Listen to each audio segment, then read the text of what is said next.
Et l'introduction plus globale, c'est vous, Amélie Robert, qui allez l'assurer. Vous êtes géographe à l'unité mixte de recherche CITER. CITER, c'est Cité, Territoire, Environnement et Société. Donc, on voit bien tous les enjeux et tout l'aspect social, sociétal, voire même culturel qui vous concernent et les thèmes sur lesquels vous réfléchissez.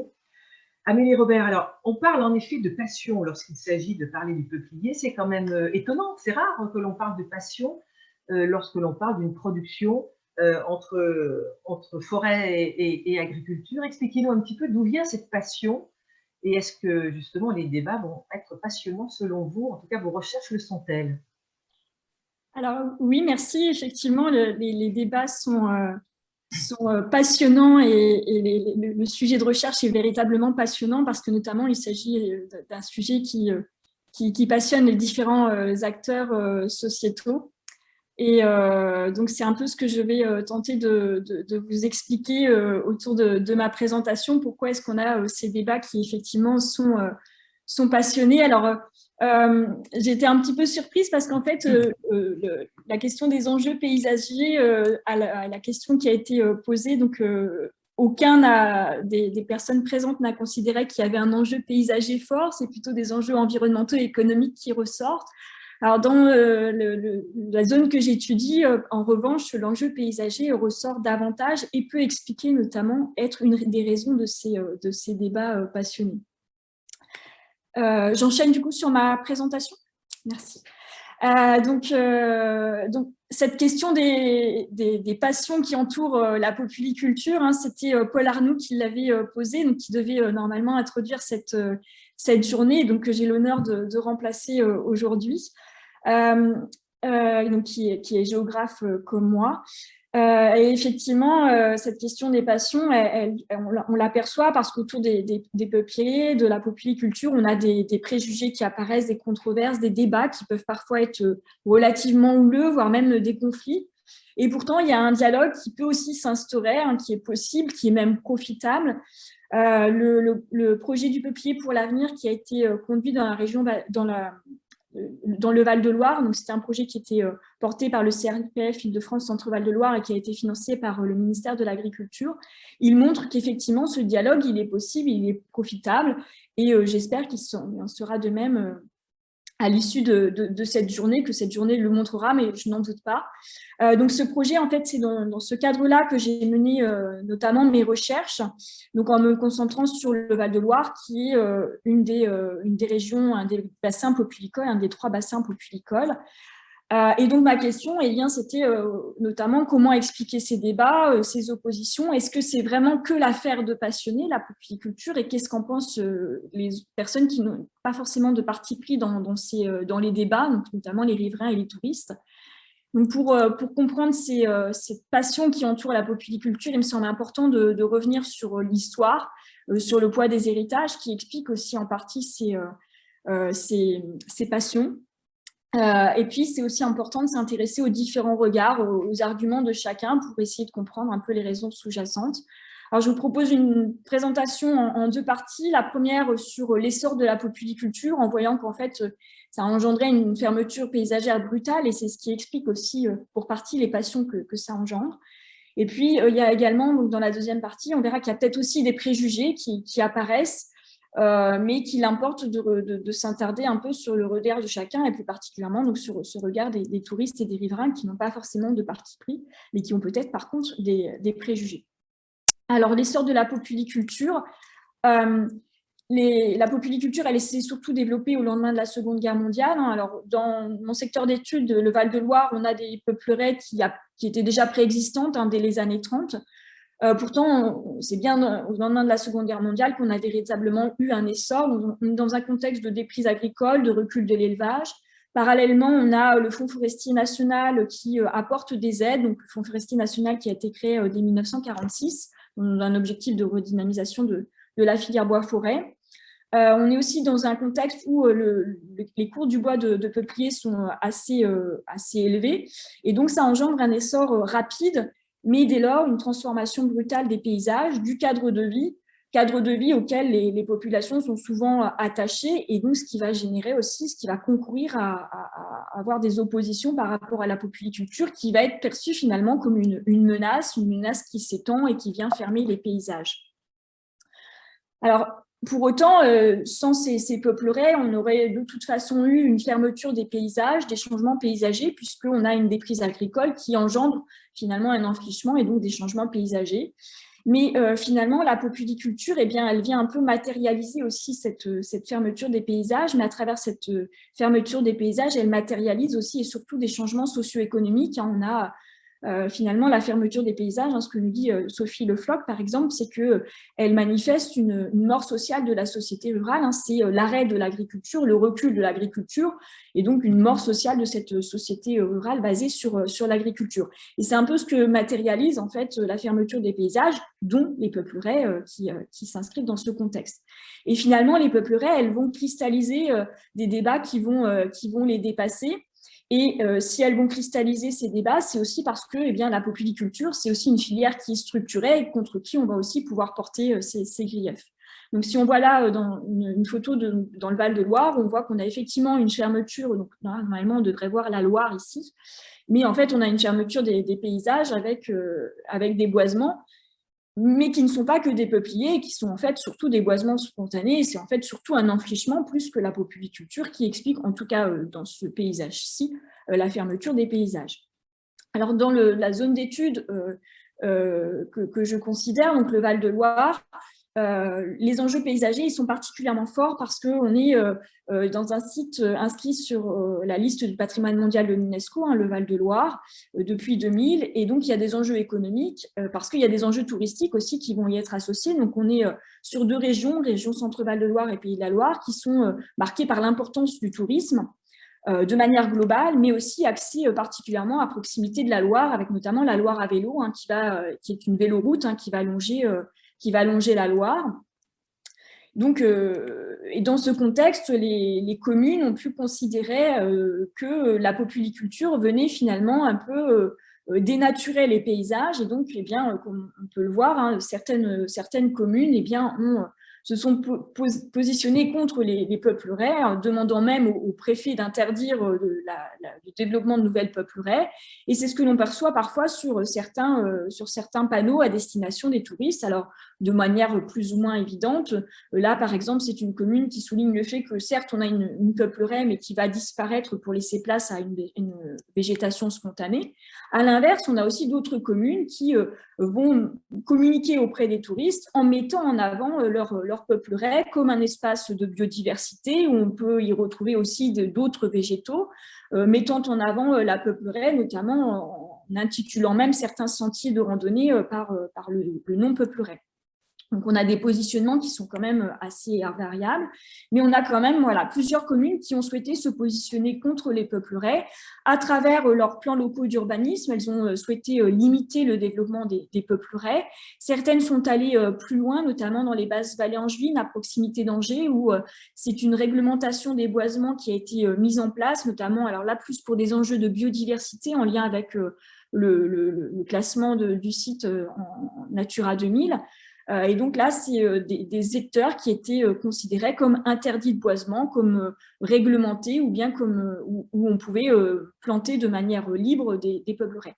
Alors, en fait, plutôt que de résoudre les problèmes, cette réglementation des boisements qui est finalement aujourd'hui abandonnée, eh bien, elle a publicisé en fait ces controverses et finalement, elle a accru les débats au point de générer parfois des conflits assez importants.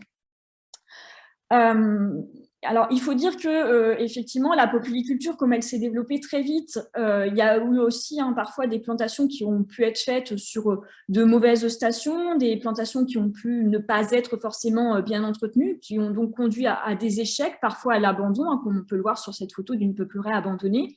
Et ça va être utilisé par les détracteurs, ça va alimenter les oppositions. Mais pour autant, on peut souligner qu'il y a aussi des efforts qui sont réalisés par la filière, et notamment avec l'aide du CRPF et du Conseil national du peuplier, pour essayer d'améliorer, de planter sur de meilleures stations et encourager à l'inverse la plantation sur les stations qui seraient moins appropriées. Alors, si ces évolutions sont perceptibles, c'est qu'aussi on est dans une tendance à la baisse hein, des plantations de peupliers. Hein, c'est ce que constate la filière. On voit qu'on a un nombre de plants de peupliers vendus chaque année qui régresse depuis les années 90. Alors pour autant, on peut noter hein, depuis 2014 hein, notamment une légère hausse qui s'explique pour partie par le fait qu'il peut aussi y avoir des aides qui sont aujourd'hui redistribuées. Alors on a une tendance à la baisse qui est perceptible en regardant le nombre de plants vendus, mais pour autant on n'en a pas de cartographie. C'est parce qu'en fait, on a des sources qui sont difficiles à obtenir pour pouvoir cartographier les peupleraies. On est souvent sur de petites surfaces qu'il est difficile de cartographier. En moyenne, hein, dans les régions que j'ai étudiées, on est à plus ou moins 1 hectare hein, de surface, et donc c'est difficile à pouvoir cartographier. Alors aujourd'hui, on peut disposer d'images satellites qui nous permettent de pouvoir cartographier des petits éléments, des petites parcelles. Pour autant, elles vont permettre de connaître simplement les peupleraies telles qu'elles sont aujourd'hui, et pour les dates passées, on n'a pas ces sources. Et donc, pour ma part, je me suis tournée vers les photographies aériennes parce que mon objectif, c'était de voir comment évoluent les peupleraies depuis les années 1990. Donc, je me suis concentrée sur les sites d'études que l'on avait choisis dans le cadre du projet du peuplier pour l'avenir, donc avec 2 sites qui sont situés dans le Maine-et-Loire, donc un au nord d'Angers, l'autre au sud, un site en Indre-et-Loire et puis un site dans l'Indre. Donc avec chacun des problématiques un peu particulières.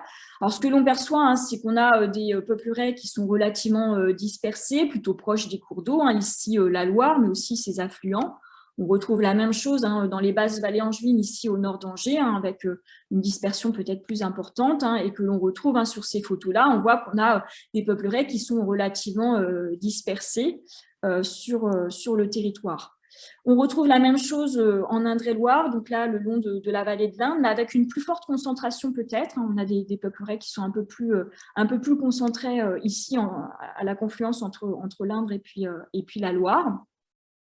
Alors pour autant, il faut souligner qu'on est sur des espaces qui sont inondés chaque année, et donc il est difficile de les valoriser aussi autrement. La populiculture offre un moyen de valoriser ces espaces où l'élevage a été abandonné. Pour l'autre site dans l'Indre, on retrouve, et donc le long de l'Indre, on retrouve aussi cette concentration avec parfois des peupleraies qui peuvent apparaître plus espacées et plus éloignées de l'Indre. Globalement, pour ces 4 sites, on constate un recul qui est généralisé, qui va être toutefois plus fort pour le site qui est situé à proximité d'Angers, au sud d'Angers. Un recul qui est un peu plus important. Pour comprendre ce recul, on a regardé s'il pouvait y avoir une influence des différents zonages environnementaux, par exemple Natura 2000, mais aussi le périmètre de la Loire UNESCO. Est-ce que ça a pu avoir une influence sur le recul plus ou moins important? Bon, finalement, ça ne ressort pas comme un élément majeur. On a un recul qui est aussi important à l'intérieur des périmètres qu'à l'extérieur. Et c'est aussi le cas pour la réglementation des boisements dont je vous parlais dans les basses vallées angevines. On a aussi pu avoir finalement des peupleraies qui se sont maintenues aussi dans les zones où les peupleraies étaient, où on avait décidé que les peupleraies seraient interdites. L'application de cette réglementation a été complexe en fait. Ces peupleraies, en fait, elles vont notamment reculer au profit de formations végétales telles que la prairie, mais ça peut être aussi au profit d'autres boisements.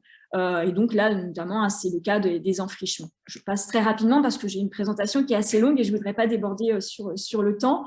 Globalement, ce que l'on peut voir, c'est qu'on a des causes qui sont assez variées sur ce recul. Il y a le fait que la populiculture n'est désormais plus ou moins pratiquée sur des stations qui ne sont plus adaptées.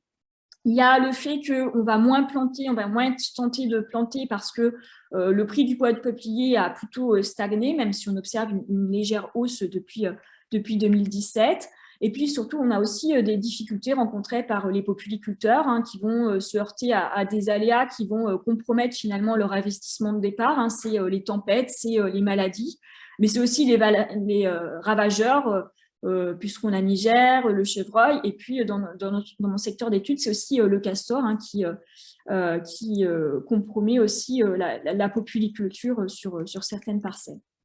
Il y a également à noter le changement de profil des propriétaires. Et là, c'est notamment ce qui explique le recul particulièrement important à proximité d'Angers. Il y a également le fait qu'il y a des controverses. Enfin, c'est tout finalement une multiplicité de facteurs qui va expliquer ce recul des surfaces. C'est aussi, ça peut être aussi les préjugés et notamment le positionnement de certaines communes en lien avec l'activité touristique. Ce qui amène à questionner particulièrement le regard porté par les touristes et également par les riverains sur cette populiculture, et en voyant qu'effectivement, il peut y avoir des préjugés, mais que finalement, on va le voir, ils n'ont pas un avis si négatif que cela sur la populiculture. Alors, pour connaître l'avis des touristes, j'ai conduit des entretiens semi-directifs le long de la Loire à vélo. Donc, j'ai interrogé des différents touristes, essentiellement français, mais également étrangers. Globalement, donc, je passe très vite, voilà, ils viennent pour la proximité avec la nature, hein, mais en même temps, ils n'ont pas un intérêt, ils apprécient la nature d'un point de vue esthétique, mais ce ne sont pas forcément des connaisseurs. Donc, ils viennent ils apprécient la nature pour son caractère esthétique, pour son caractère sauvage. Ils portent un intérêt à la forêt de manière globale, mais plutôt comme un cadre où on vient se balader, se promener, hein, comme un élément du paysage. Ils n'ont pas de connaissances particulières sur les forêts. Alors, ce qui nous intéresse le plus, c'est leur avis sur les peupleraies. Je leur ai posé la question à partir d'une photo. Alors, tous ne savaient pas qu'il s'agissait de peupleraies. Et donc là, ce qui m'amène à souligner le fait qu'il y a un grand besoin de communiquer sur ce qu'est la populiculture auprès du grand public. Pour autant, quand ils ont su qu'il s'agissait de peupleraies, ce qui est souvent évoqué, c'est le caractère naturel, esthétique, également l'ombre. Ils n'avaient pas forcément prêté attention à la présence de ces peupleraies dans le paysage.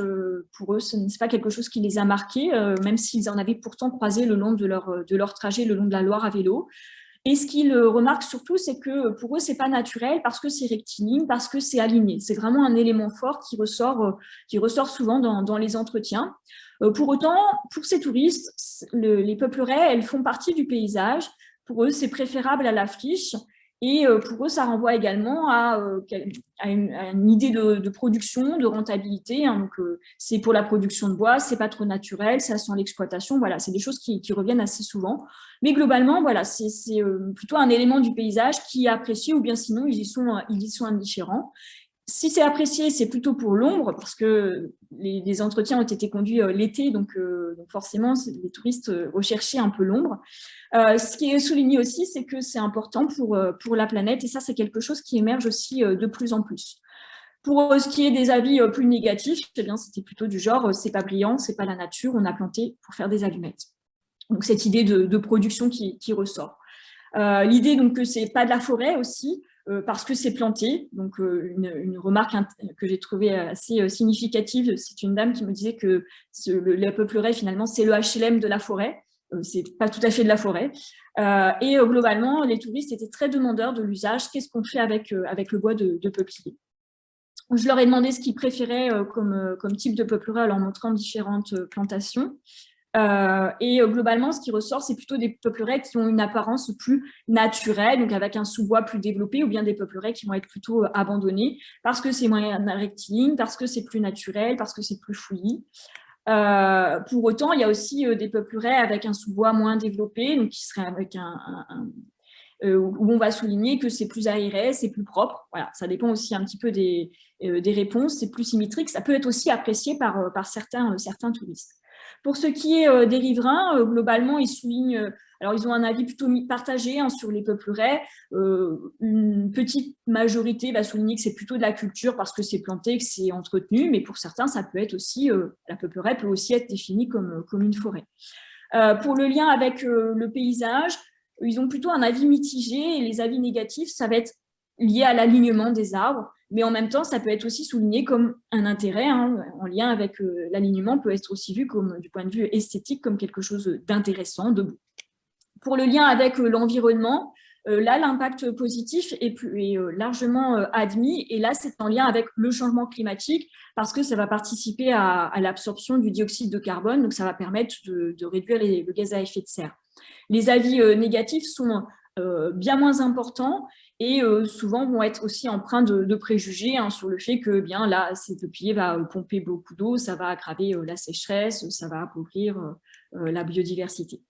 Mais globalement, ce qui ressort aussi, c'est qu'on a des peupleraies qui vont être nécessaires et qui font partie du paysage. On retrouve un peu les mêmes idées que ce qu'il y avait pour les touristes.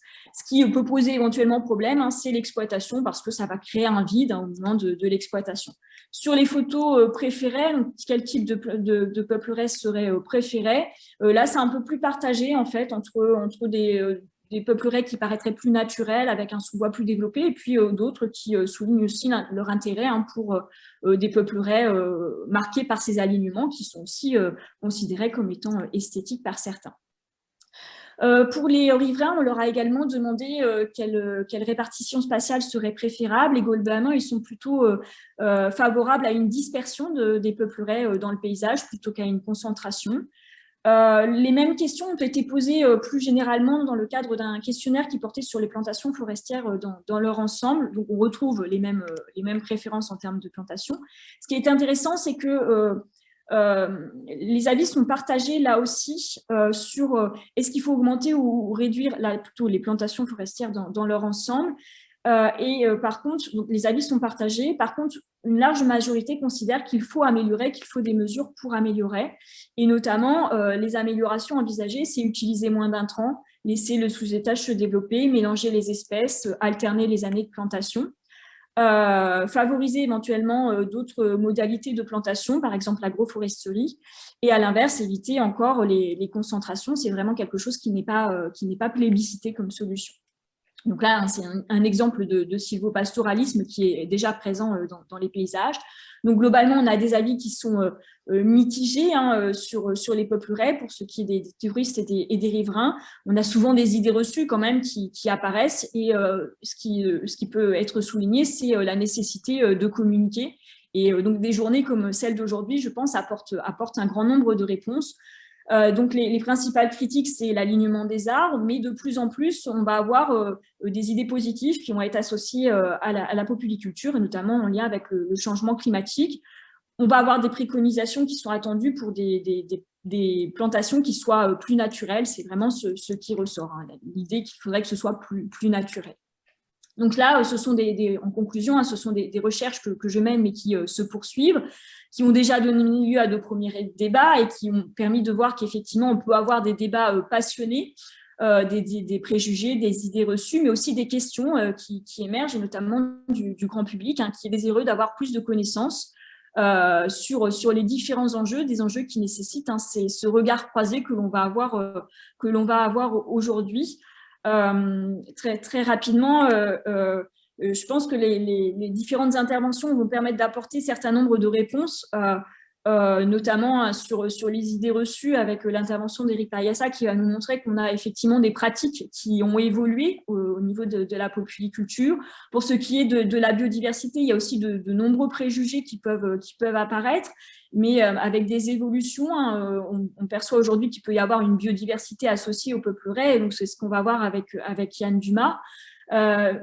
Pour ma part, je pense qu'il importe de souligner que les peupleraies, ce ne sont pas forcément des forêts, et ce qui permettrait aussi d'atténuer un peu les passions et d'atténuer un peu les débats, même si aujourd'hui, quand même, les débats se sont largement atténués. Globalement, on a une méconnaissance du grand public sur les usages, et donc je pense que des interventions comme celle d'Emmanuel Nodin, elles sont véritablement nécessaires pour mieux communiquer. Il y a des attentes aussi du point de vue des industriels qui ont aussi des implications sur la manière de conduire la populiculture, qui vont un peu contraindre. Il y a aussi la réglementation qui sera évoquée au cours de cette journée, qui contraint aussi la populiculture.